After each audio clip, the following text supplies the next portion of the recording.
Hi everybody, welcome back. This is Dr. Rich Neal.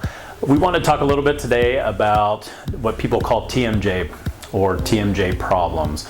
The official diagnosis normally is TMD, temporomandibular joint disorder, okay?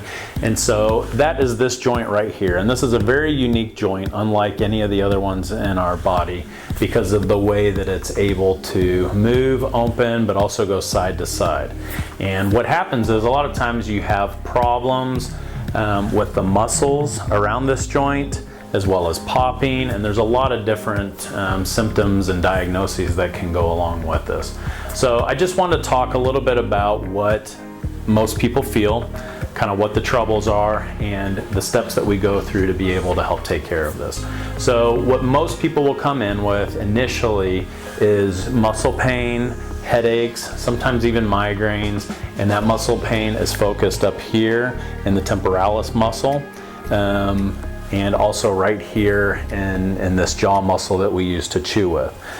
This muscle is you see it a lot in movies.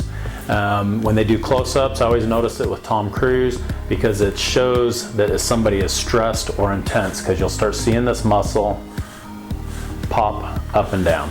So next time you watch a movie, you'll notice that. So it's due to stress. A lot of times during the day and especially at night, people will clench their teeth or grind their teeth together, thus overworking these muscles, then causing pain, and then causing joint problems. One of our primary go-tos, and if you've ever had this problem, is a bite guard. Now, a bite guard is a great initial option to start treating TMJ problems.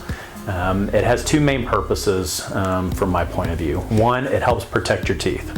Keeps you from grinding on your teeth, keeps you from cracking the teeth at night when you can't control it. The second thing that it does is it doesn't allow that joint to completely close. It doesn't allow those muscles to completely flex together, and so those muscles are allowed to relax at night, which is great. And so you'll have less headaches, less pain.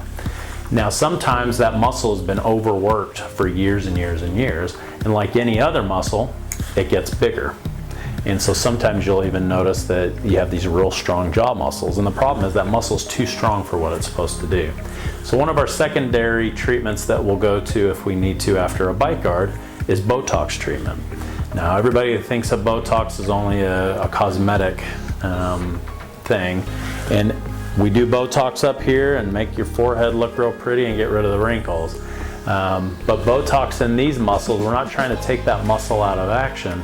We're just trying to calm it down maybe 30% or 40% so that muscle isn't putting so much strength when you're biting and chewing, so then all of this can relax. And so we'll actually put Botox into these muscles. We'll put Botox up here in the temporalis muscle. Or in your temples, as most people call it. We'll even do some Botox in the neck because all of this tension gets held up here.